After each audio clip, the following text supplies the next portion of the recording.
J'aimerais qu'on puisse partager quelques pensées sur cette phrase qu'a prononcée Jésus lorsqu'il était sur la croix, où il a dit « Tout est accompli ». Tout est accompli. Je ne sais pas ce que ça veut dire pour vous, cette phrase, mais je vous assure que quand cette phrase est sortie de la bouche de Jésus, ça a été vraiment une défaite totale pour l'ennemi de nos âmes, pour tous les démons, pour toutes les puissances des ténèbres. Tout est accompli. Cette phrase de Jésus, elle se trouve dans Jean chapitre 19. Je vais lire quelques versets. Jean chapitre 19, je vais lire dans la version du Semeur, à partir du verset 28. Jean 19, 28. Après cela, Jésus, donc il est sur la croix, lorsqu'il prononce ces paroles, Jésus, sachant que désormais tout était achevé, dit que pour que l'écriture soit accomplie, Jésus dit « J'ai soif ». Près de là se trouvait un vase rempli de vinaigre. On attacha donc une éponge imbibée de ce vinaigre au bout d'une branche d'hysope, et l'on l'approcha de la bouche de Jésus. Quand il eut goûté le vinaigre, Jésus dit « Tout est accompli ». Tout est accompli. Dans ce moment de souffrance physique, dans ce moment presque d'agonie, vous voyez, c'était là les dernières paroles de Jésus. Je crois que je n'ai pas tout lu, mais juste à la fin du verset 30, il nous est dit « Jésus pencha la tête et il rendit l'esprit ». C'était vraiment ces dernières paroles. Tout est accompli. Et ce tout est accompli, il a été prononcé au moment comme s'il y avait encore une dernière souffrance, pour ajouter encore à la peine que Jésus était en train de vivre. Il nous a dit qu'il avait soif. Et dans sa soif, au lieu de lui donner de l'eau pour étancher sa soif, on lui a apporté du vinaigre. Et j'aimerais vraiment qu'on puisse réfléchir ce que cela signifie pour chacun d'entre nous. Le tout est accompli. Le premier point, c'est que lorsque Jésus dit que tout est accompli, cela nous rassure. Cela nous apporte de l'assurance dans les combats que nous avons à vivre au quotidien. Pourquoi?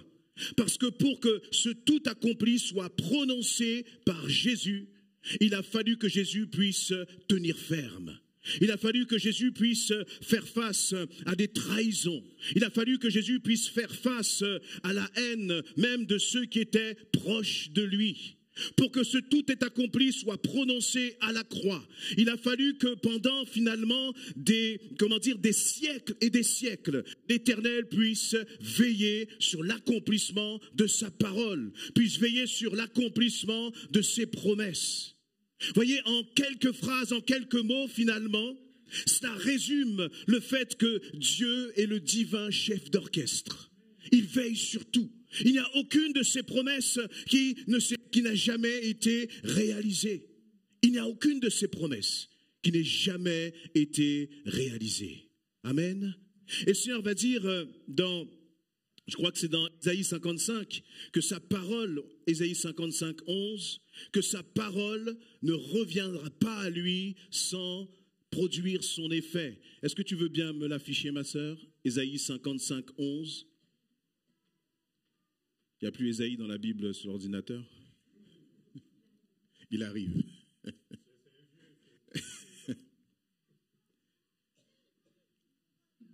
Il en sera de même de la... Merci ma sœur. Il en sera de même de la parole que j'ai prononcée. Que j'ai prononcée, c'est Dieu qui dit là. C'est Dieu qui parle. Il dit que sa parole, elle ne reviendra jamais vers moi à vide, sans avoir accompli ce que je désirais et sans avoir atteint le but que je lui ai fixé. Amen. Quelles étaient les paroles de l'Éternel? Dieu avait prévu, il avait tout planifié justement pour que son fils soit crucifié sur une croix et qu'après cette crucifixion, il soit ressuscité d'entre les morts. Et laissez-moi vous dire que l'ennemi de nos âmes, lorsqu'il a vu, entendu et lu le projet de Dieu, il a tout fait pour s'y opposer. Pendant des siècles et des siècles, l'ennemi de ton âme a tout fait pour que ton nom ne soit pas inscrit dans le livre de vie. Il a tout fait pour nous voler notre éternité. Il a tout fait pour te voler ta paix. Il a tout fait pour faire de toi un homme, une femme brisée, blessée et qui ne pourrait jamais se relever. Mais la réalité, c'est que Jésus-Christ a été vainqueur. La réalité, c'est que la parole de Dieu s'est accomplie. La réalité, c'est que l'ennemi, finalement, n'était qu'un spectateur de tout cela parce qu'il n'a pas été capable d'arrêter la main de Dieu. Alléluia. Et lorsque Jésus dit « tout est accompli », c'est pour te dire que pour toi, il a tout accompli. Pour toi, il a déjà remporté la victoire. Quand tu te couches le soir, lorsque tu te lèves le matin, est-ce que tu réalises que tout est accompli? Lorsque tu penses à tes combats, à tes difficultés, à tes craintes et à tes peurs, est-ce que tu ne penses qu'à cela ou est-ce que tu penses à cette parole que Jésus a dit, tout est accompli? Et ce n'est pas simplement une parole, bien-aimé, c'est une réalité. C'est une réalité qui s'est accomplie, qui s'est manifestée à la croix. Alors j'aime faire cela et je vous encourage d'ailleurs, sur cette fin de l'année, de reprendre un peu les prophéties sur justement la venue de Jésus. Vous voyez, dans cette période de fête, de Noël, etc., c'est bon de se rappeler, de se remémorer tout cela. Je pense même que je vais peut-être les lister, il y en a tellement qu'on ne pourrait pas les lister en détail, mais je pense même que je les mettrai sur un fichier que j'enverrai sur le groupe parce que c'est bon de se saisir encore des promesses de l'Éternel. C'est bon finalement de regarder, ah oui, ça Seigneur, tu l'as dit. Et 100, 200, 300, 400, 500 ans après, tu l'as réalisé. Alléluia. On peut dire ce qu'on veut sur l'existence de Jésus ou pas, mais ces promesses-là, elles ont été écrites. Et ces promesses-là, elles ont été réalisées. Alléluia. Tout est accompli. Il nous est dit, par exemple, tu ne vas pas l'afficher, ça va aller trop vite, et je vous donnerai après les détails. Mais par exemple, il nous est dit sur sa naissance. Dans Isaïe 7, 14, il nous a été prédit, donc 400, 500 ans avant. Voici, la jeune femme deviendra enceinte. Elle enfantera un fils et elle lui donnera le nom d'Emmanuel. Voyez, ça a été prédit, ça a été prophétisé dans le livre d'Ésaïe. Et les évangiles nous racontent justement la naissance de Jésus-Christ. Alléluia. Et en plus, je me suis dit, mais c'est même bizarre, comme pour ajouter un peu de difficulté à tout cela. Jésus n'a pas, comment dire, le Père n'a pas pris une femme qui n'avait pas, j'allais dire, qui n'était pas fiancée. C'était même plus compliqué que la femme soit vierge, mais en même temps fiancée, parce qu'il y aurait pu avoir beaucoup de tentations. Mais même dans ces moments-là, le Seigneur a gardé Marie, le Seigneur a gardé Joseph, afin que la parole de Dieu, afin que la prophétie qui avait été donnée dans le livre d'Ésaïe s'accomplisse. Dans le livre de Michée, il nous est dit ceci dans Michée 5.2, « Et toi, Bethléem Ephrata, petite entre les milieux de Juda, de toi sortira pour moi celui qui dominera sur Israël. » De cette petite ville Bethléem, de cette ville complètement inconnue. Il avait été déjà prophétisé dans le livre de Michée que le roi des rois sortirait là de cette ville-là. Et Dieu, dans sa grâce, a fait qu'il y a eu, un gouverneur qui avait décrété qu'il y aurait là, au temps de Jésus, un recensement qui a fait que Joseph a dû aller à Bethléem. Et c'est là que Jésus est né. Notre Dieu est le Dieu des circonstances. Il tient tout entre ses mains. Mais voyez, pendant tous ces siècles, il n'y a personne qui était capable de se dire, par cette circonstance, par cette difficulté, par cette épreuve, Dieu est en train d'accomplir sa volonté. Et tu ne comprends pas toujours ce qui se passe dans ta propre maison. Tu ne comprends pas toujours ce qui se passe dans ton propre travail, dans ta propre famille. Tu ne comprends même pas toujours ce qui se passe dans ta propre tête. Parfois, tu prends des décisions et tu ne sais même pas pourquoi tu as pris telle décision. Mais laisse-moi te dire qu'à la fin de tout cela, la volonté de Dieu s'accomplira.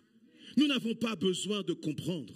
Vous voyez, on n'a pas besoin d'être des scientifiques. On a simplement besoin d'être des hommes et des femmes de foi qui croyons que la volonté de Dieu va s'accomplir. Alléluia. Et lorsque Jésus a dit justement ces paroles que, tout est accompli, c'est pour nous rassurer, c'est pour t'encourager. Et vous voyez, il dit cette parole juste au moment où, face à cette soif qu'il avait, on a pris un bâton, on a trempé ce bâton dans du vinaigre et on lui a donné à boire. Comme si on lui a dit, tu ne souffres pas assez. Tu n'as pas encore assez connu ce que c'est la souffrance, Jésus. Alors on va jusqu'au bout te faire du mal. On va plonger cela dans ce pot de vinaigre et tu vas le boire. Et parfois, tu as l'impression qu'il y a épreuve sur épreuve, souffrance sur souffrance.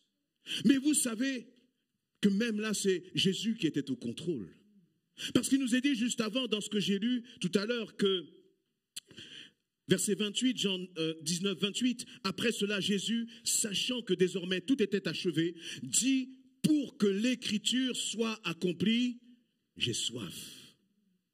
Ce qui comptait pour Jésus, ce n'était pas ce qu'il vivait, ce n'était pas les souffrances qu'il endurait. Ce qui comptait pour Jésus, c'est que la parole de Dieu soit accomplie. Ce qui comptait pour lui, c'est que la volonté du Père soit faite. Dans le Notre Père, c'est exactement ce que Jésus a dit. Voyez, que ton règne vienne, que ta volonté soit faite. Excusez-moi, mais parfois on peut être un peu comme des perroquets, que ton règne vienne, que ta volonté soit faite. Mais pour que la volonté de Dieu s'accomplisse, il y a parfois un prix à payer. Il y a un sacrifice par lequel il faut passer. Et Jésus, lorsqu'il enseigne cette prière aux disciples, lorsqu'il leur dit, eh bien, voici comment il faut prier, que ton règne vienne, que ta volonté soit faite, Jésus savait exactement ce que cela signifiait de dire que ta volonté soit faite, Père. Que ton règne vienne, Père. Alléluia. Et il a été jusqu'au bout. Il savait ce qui allait se passer. Parce que Jésus connaissait bien toutes les promesses. Toutes les prophéties, il les connaissait. Il y en avait encore quelques-unes qui manquaient. Le fait que, eh bien, Jésus, justement, comment dire, qu'à la croix, il y aurait cette question du vinaigre, il le savait aussi. Il savait que cette promesse n'était pas encore accomplie. Il aurait pu dire, mais c'est assez maintenant. On a fait, j'allais dire, 95% de toutes les promesses sont accomplies. C'est pas grave pour les 5%. Non, jusqu'au bout, Jésus a fait la volonté du Père. Et vous savez pourquoi il l'a fait? Il l'a fait pour que toi et moi, face à nos difficultés, nous puissions déclarer, je sais qu'en Jésus-Christ, il a tout accompli pour moi. Et je sais, ennemi de mon âme, que tu ne me prendras rien, que tu ne me voleras rien. Je sais, ennemi de mon âme, qu'il n'y a aucune promesse de l'Éternel qui ne s'accomplira sur ma vie. Parce que lorsque Dieu dit, il accomplit. Point final. Alléluia. Et Seigneur Jésus, nous te remercions pour cette grâce. Nous te remercions, Seigneur Jésus, d'avoir été jusqu'au bout sur cette croix. Alors que nous ne le méritions pas. Alors que nous ne le méritions pas. Amen. Mais vous voyez, même et parfois dans nos vies, il y a du vinaigre aussi. Du vinaigre qui justement, et nous croyons que cela va nous empêcher d'entrer dans les plans de Dieu. Mais ça, c'est un mensonge de l'ennemi. C'est un mensonge de l'ennemi. Et vous savez, c'est parce que Jésus justement a accompli tout cela. C'est parce que Jésus a fait la volonté du Père que l'on a maintenant un Jésus qui est glorieux. Un Jésus qui règne sur le ciel, sur la terre. Alléluia. C'est parce que Jésus a été jusqu'au bout. C'est parce que Jésus finalement a accepté ce vinaigre qu'on peut lire ces merveilles dans Apocalypse, par exemple au chapitre 5. Je vais vous en lire quelques-uns, mais je vous invite vraiment à lire Apocalypse 4, Apocalypse 5. Vous voyez, très souvent, on peut penser encore à un Jésus de chair. On peut penser à excusez-moi l'expression, à un petit Jésus qui subit, qui a souffert. Mais ça, c'est terminé. Ça, c'est fini, bien-aimés. Le Jésus qui nous est donné dans le livre de l'Apocalypse, il nous est dit qu'il règne en gloire. Par exemple, dans Apocalypse 5, je vais lire quelques versets. Il nous est dit ceci. Puis je vis, 5.11, Apocalypse 5.11. Puis je vis et j'entendis la voix d'anges rassemblés en grand nombre autour du trône, des êtres vivants et des représentants du peuple de Dieu. Ils étaient des milliers, des milliers, des millions de millions, pas 144 000 entre parenthèses, des milliers, des milliers, des millions de millions.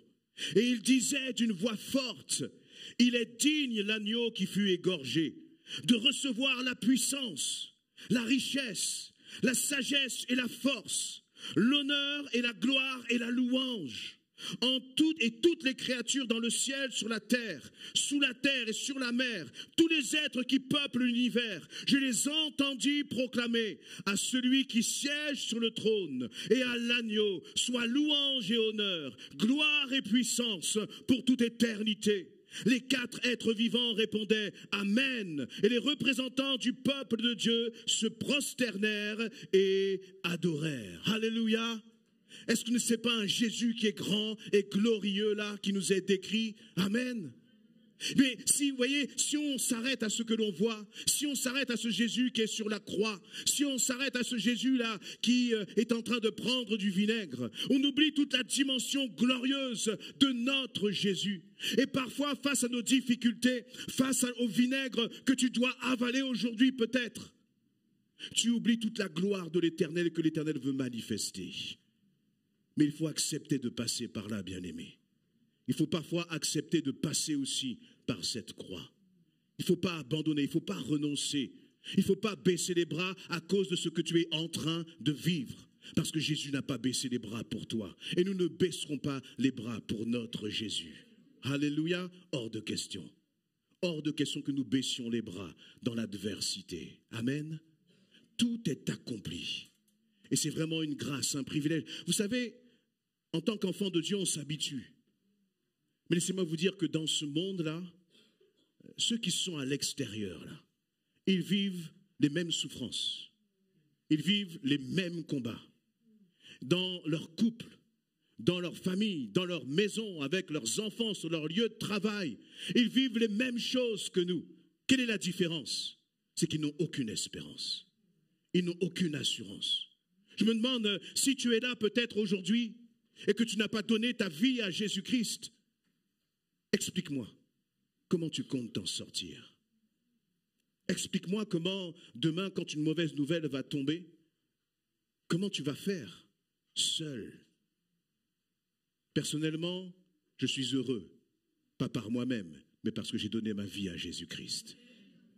Et c'est ça, c'est cette grâce qui change tout. C'est cette grâce qui fait toute la différence. Et si aujourd'hui tu n'as pas encore donné ta vie à Jésus-Christ, ne crois pas que ton lendemain t'appartient. Ne crois pas que demain tu pourras décider de ceci ou de cela. Tu ne peux rien décider. Parce que tu ne t'es pas créé par toi-même. Ce n'est pas toi qui es en train d'écrire ta destinée par ta propre main, par ta propre intelligence ou par ta propre force. Mais aujourd'hui tu peux décider de donner ta vie à Jésus-Christ. Afin que ce tout accompli là soit aussi une réalité pour toi, pour ta vie, pour ton existence. Amen. Alors, comme je disais, c'est vraiment une grâce, une assurance pour nous, une bénédiction de se dire merci Seigneur parce que, eh bien, pour moi, tu as tout accompli. Mais en même temps, je me suis dit en lisant ces paroles que Jésus, vous voyez, tout ce qu'il fait, c'est toujours pour se poser en modèle, en exemple. Et nous aussi, un jour, nous devrons faire un peu le bilan. Et je me suis dit, en réfléchissant à cette phrase de Jésus, je pense que je n'ai pas tellement réfléchi, c'est lui qui l'a mis sur mon cœur. Est-ce que moi, dans mes derniers jours, je pourrais dire aussi, Seigneur, tout est accompli. Qu'est-ce que tu fais de ta vie? Qu'est-ce que tu fais de ton temps? Qu'est-ce que tu fais des dons et des talents que le Seigneur te confie? Vous savez, le tout est accompli de Jésus, c'est une grâce, c'est une bénédiction. Et moi, je la reçois pleinement pour ma vie. Mais en même temps que je reçois cette bénédiction pour ma vie, elle me donne des responsabilités devant mon Seigneur. Et je crois qu'elle nous donne des responsabilités à chacun d'entre nous. Vous savez, lorsque Jésus est sur la croix et dire tout est accompli, il n'a pas dit Père, je n'ai pas tout accompli parce que Pierre m'a trahi. Il m'a renié. Père, je n'ai pas tout accompli parce que Judas m'a vendu pour 30 pièces d'argent. Père, je n'ai pas tout accompli parce que lorsque j'étais devant le tribunal de Pilate, ils ont crié Barabbas et contre moi ils ont crié crucifie-le. Jésus n'a pas donné et cherché d'excuses. Devant toutes les souffrances qu'il a vécues, il n'a pas donné d'excuses. Vous savez, venir devant le Père et dire, Seigneur, je n'ai pas fait ceci, je n'ai pas fait cela, parce que j'avais telle ou telle raison. Est-ce que vous pensez réellement, bien-aimés, que nos raisons seront suffisantes? Jésus nous dira simplement, mais pour toi, j'avais déjà tout accompli. Tu n'avais qu'à te soumettre, à marcher dans l'obéissance, à marcher finalement sur le chemin que moi, ton Père, j'avais déjà tracé. Vous voyez, bien-aimés, le temps passe. Si on regarde même sur cette année-là, aujourd'hui on est le 1er décembre. On est déjà à la fin de l'année 2024. Je ne sais pas pour vous, mais j'ai l'impression que c'est passé à une vitesse. Ça fait pas très longtemps. On était encore en vacances cet été. Il y a comme eu un trou là, comment dire, je ne sais pas comment on dit, temporel là, entre l'été et maintenant. On est déjà au mois de décembre. Bientôt, on va déjà parler de 2025. Et si on ne fait pas attention, l'ennemi est en train de nous voler notre temps. Alors que le Seigneur nous a choisis pour accomplir sa parole, pour accomplir sa volonté. Est-ce que tu réalises qu'il t'a choisi, qu'il t'a mis à part? Mais si Jésus t'a mis à part, c'est pour une raison, c'est pour un but, c'est pour un objectif.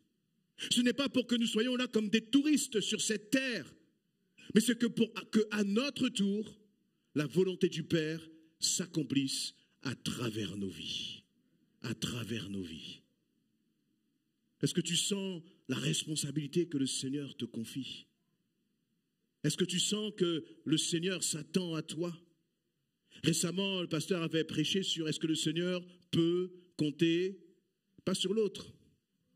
Est-ce que le Seigneur peut compter sur moi? Vous avez un peu réfléchi à cette question? D'ailleurs, le titre, c'était une question, hein? Est-ce que quand tu rentres à la maison, tu peux répondre, Seigneur, tu peux compter sur moi?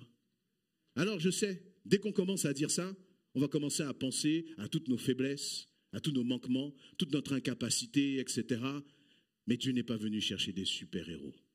Dieu n'est pas venu chercher des hommes et des femmes qui disent, Seigneur, tu peux compter sur moi, moi je suis capable. Le Seigneur est venu simplement chercher des hommes et des femmes qui disent, Seigneur, tu vois tel que je suis, mais j'ai le désir de faire ta volonté. J'ai le désir d'avancer avec toi.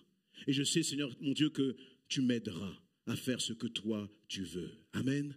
Même Jésus, lui qui n'avait jamais péché, lui qui était parfait, il a eu ces moments, et on en a parlé encore récemment, lorsque Jésus, là, il est dans le jardin. Et puis, dans ce jardin-là, il va demander au Père, Père, éloigne de moi cette coupe toutefois, si c'est ta volonté. Même Jésus, là, dans ce jardin, à la Gethsémane, eh bien, il y a comme des anges qui vont venir justement pour le soutenir. Alors, si le Père a envoyé des anges pour soutenir Jésus, pour accomplir sa volonté, à combien plus forte raison tu trouveras en Jésus-Christ, par le Saint-Esprit, toute l'aide dont tu as besoin pour accomplir la volonté du Père. Mais Dieu ne fait jamais contre notre volonté. Le Saint-Esprit passe dans les rangs et il cherche des volontaires. Le Saint-Esprit passe dans les rangs et il dit, sur qui je vais pouvoir compter? Qui va se lever pour me servir? Et vous voyez, Jésus n'a pas essayé de nous décrire une vie à l'eau de rose, une vie où tout va bien tous les jours. Non, pas du tout. Au contraire, jusqu'au dernier moment, il y a eu du vinaigre, comme il y a du vinaigre encore une fois dans ta vie.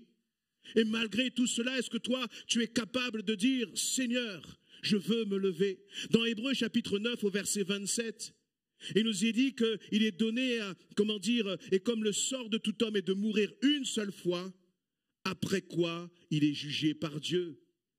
On a une seule vie, bien-aimé. On a une seule vie. Qu'est-ce que tu vas en faire? La difficulté pour toi et pour moi, c'est que la durée de ma vie, je ne la connais pas. Si à la rigueur, je sais que j'ai 100 ans, je peux dire, bon ben voilà, les 25 premières années, je fais ça. Je m'amuse, je m'éclate, je sors avec mes amis, etc. De 25 à 50, je fais ça. Et de 50 à 75, je sers le Seigneur. Ah non, même pas. Je garde encore un peu pour moi. Et de 75 à 100, quand je commence à avoir des bobos, des sciatiques, etc. Seigneur, je te sers. Tu ne sais pas combien de temps tu auras. Et quel que soit le nombre de temps que nous aurons, il est important pour chacun de nous d'être heureux, d'avoir fait la volonté du Père. Amen. Je pense que vous avez tous goûté à cela. Quand le Seigneur vous a demandé de faire quelque chose, le Seigneur t'a dit de pardonner.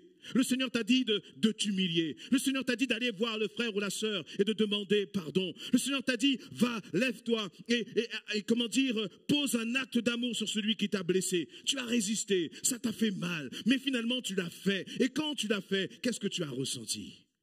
La joie de l'obéissance, la joie de la soumission. Et le Seigneur veut que tu vives cela, non pas pour un temps, non pas pour un moment, mais il veut que ce soit notre mode de vie. Voyez, il y a, je crois, un chant qui dit un style de vie. Que l'obéissance, la soumission à notre Dieu soit un style de vie. Que tu puisses considérer les jours que le Seigneur te donne comme, comment dire, de l'argent sur un compte. Et cet argent, tu dois l'investir pour le royaume de Dieu. Le temps que le Seigneur te donne. Aujourd'hui, tu respires. Investis ce temps pour le royaume de Dieu. Moi, mon désir, c'est vraiment ça. De mourir en paix, de dire waouh Seigneur. Bon, j'ai pas tout accompli parce que bon, mais j'ai vraiment fait ce que je pouvais, Seigneur, pour ta gloire. C'est ça ma joie. Voyez, quelle est ta préoccupation? Qu'est-ce qui, comment dire, quel est vraiment le désir de ton cœur? Parfois, le désir de notre cœur, c'est notre propre paix, notre propre joie, notre propre bien-être. Voyez? Mais la réalité, c'est que ta joie, ta paix et ton bien-être se trouvent dans l'obéissance à Christ. Se trouvent dans l'obéissance à Christ. Et parfois, nous réfléchissons de façon charnelle et nous inversons les choses. Si j'ai la paix, si j'ai la joie, alors je vais m'occuper des affaires de Christ. Mais c'est le contraire. Parce que l'égoïsme, finalement, c'est de l'égoïsme, de l'égocentrisme. Ça ne mène pas à la paix ou à la joie. Ça mène plutôt à la frustration, ça mène à la déception, ça mène à la tristesse. Parce qu'on sent qu'on n'est pas en train de faire ce que le Seigneur voulait que l'on fasse. Amen. Et vraiment, je crois que dans ce tout est accompli, ce qui est intéressant, c'est que Jésus, il a dit « j'ai soif » parce qu'il savait qu'il y avait encore cette prophétie sur le vinaigre qui devait être accomplie. Jésus connaissait la volonté du Père. Il a été jusqu'au bout pour accomplir la volonté du Père. Est-ce que tu connais la volonté de Dieu pour toi? Est-ce que tu sais ce que Dieu veut que tu fasses? Je ne suis pas en train là de parler de sorte de mission ultime, d'appel. Voilà, quel est ton appel? Et puis tant que je n'ai pas mon appel, tant que je ne sais pas, je reste assis sur la chaise. Non. Vous voyez, ce sont ces victoires au quotidien que le Seigneur te demande de faire, te demande finalement de réaliser pour sa gloire. Parfois, ce sont des toutes petites choses. Imagine que tu n'as pas de faiblesse. Imagine que tu as la capacité de faire exactement ce que Dieu te demande. Si là, tu prenais quelques secondes, qu'est-ce que tu ferais pour le Seigneur? Je ne suis pas en train de parler encore une fois d'hommes et de femmes qui font des grands exploits. Vous savez, les grands exploits aux yeux des hommes, c'est rien aux yeux de Dieu. Hein? Ce n'est pas ça que Dieu, le Seigneur nous demande. Les grands exploits que le Seigneur aime, c'est lorsque, comment dire, tu vas voir l'autre et tu sais qu'il y a quelque chose dans ton cœur contre l'autre. Et puis tu lui dis, écoute, j'avais ça contre toi, je vais être dans la vérité, je te demande pardon. Ça, c'est les grands exploits que le Seigneur aime. Vous voyez, et quand on dit tout est accompli, finalement, il y a la question de savoir, mais Seigneur, il y a des choses que je voudrais accomplir pour toi. Il y a des choses que je voudrais faire pour toi. Par exemple, même tout à l'heure en venant là j'étais sur mon scooter et puis je m'imaginais dans le ciel là, les psaumes qui disent pousser vers l'Éternel des quoi? Des murmures, des chuchotements de joie. Des quoi? Des quoi? Voilà, bon vous criez doucement. Hein. Des cris de joie. Waouh, je dis mais Seigneur, là-haut là je vais pouvoir crier, il n'y a personne qui va me dire non, tu pries trop fort, tu cries trop fort. Non, personne ne va me dire ça. Personne. Pourquoi ici vous voulez chuchoter alors? Vous voyez, imaginez dans le ciel, on commence à dire, élevez la voix, on ne va même pas nous dire. Voilà, tous ceux-là qui sont ici, qui se disent, je suis timide, arrivez là-haut, là. On va vous voir excité, on va vous voir crier de joie, on va vous voir danser. Moi, je ne sais pas danser, mais là-haut, là, je crois que je vais être le roi de la danse, bien-aimé. Pour mon Dieu, amen. Des cris de joie. Et la réalité, c'est que, vous savez, dans ce tout est accompli, il y a même des, entre guillemets, petites choses dont tu te prives. Tu vis comme un chrétien qui est enchaîné. Tu viens ici, tu viens et tu veux prier. On dit, allez, les uns après les autres, élevez la voix. Tu viens dimanche après dimanche. Ta bouche est scotchée. Alors que le Seigneur t'a donné le souffle de vie. Il fait ça. Tu tombes par terre, tu t'écroules et c'est fini. Il te donne encore la vie. Bien-aimé, est-ce que tu reconnais que c'est une grâce que tu respires là maintenant? S'il y en a qui reconnaissent que c'est une grâce, vous pouvez lever votre main. Ok? Mais quand quelqu'un nous offre une grâce, une bénédiction, qu'est-ce qu'on doit faire? Comment? On dit merci. Ok? C'est quand la dernière fois que tu as dit merci publiquement à ton Dieu? Je sais que dans ton cœur, tu veux le faire. Peut-être même, vous savez, c'est comme quand on se prépare à un combat. Hein? On dit, bon, quand j'arrive là, dès qu'ils vont commencer à jouer de la guitare, je vais me lever, je vais dire, merci Seigneur. Et puis tu es là, je vais le dire. Et puis après, le pasteur dit, bon, 6h30, le culte est terminé. Tu rentres chez toi, tu es attristé parce que tu n'as pas apporté la reconnaissance à ton Dieu. À ton Dieu. Tu me pourras, même sur une petite chose là, comme ça, tu ne pourras pas dire tout est accompli. Comment tu veux, si sur cette petite chose-là, ne pas dire tout est accompli, comment tu veux faire le reste? Vous savez, le tout est accompli, c'est-à-dire Jésus n'a pas dit j'ai accompli moi tout ce que j'avais envie de faire. Il a accompli quoi? La volonté du Père. Il a fait ce que le Seigneur lui avait demandé de faire. Est-ce que le Seigneur là ne te demande pas d'élever la voix pour le louer? Est-ce que le Seigneur ne te demande pas de venir et de dire merci? Vous voyez, notre sœur Sissi, elle a dit, Seigneur, si tu fais ça pour moi, il faut que je témoigne. Ce n'est pas forcément évident pour elle de se lever, de me dire, et je lui ai dit, et moi, une fois qu'elle m'a dit qu'elle avait fait une promesse, j'étais obligé. Vous voyez, parce que je ne veux pas avoir des comptes à rendre au Seigneur, dire, ce que je suis un peu près, me dit, tu vois, Sissi devait rendre témoignage, elle n'a pas fait. Non. Sissi, elle a rempli sa promesse. Contrat signé, elle a rempli sa promesse. Mais elle a fait ce que le Seigneur lui avait demandé de faire. Et vous savez, bien-aimés, le Seigneur fait de nous des êtres libres en lui. C'est pour la liberté qu'il nous a affranchis. Alors pourquoi est-ce que tu vis encore comme un esclave? Il n'y a rien de pire qu'un esclave, qu'un libre qui vit comme un esclave. Tous, nous devrions élever la voix. Parce que celui qui est monté sur la croix, il est monté sur la croix pour moi, il est monté sur la croix pour toi. C'est le même tarif qu'il a payé pour nous deux en donnant sa propre vie. Pourquoi il y en a un qui crie et l'autre, ça me rappelle lorsque on avait les instructions de baptême, il y avait un groupe, je leur dis, vous savez, des instructions de baptême, on profite pour apprendre à prier. C'est-à-dire, pas apprendre à dire les mots, mais apprendre à vaincre sa peur. Et donc je leur dis, voilà, vous allez prier les uns après les autres. On est sur Zoom, j'entends les mouches voler.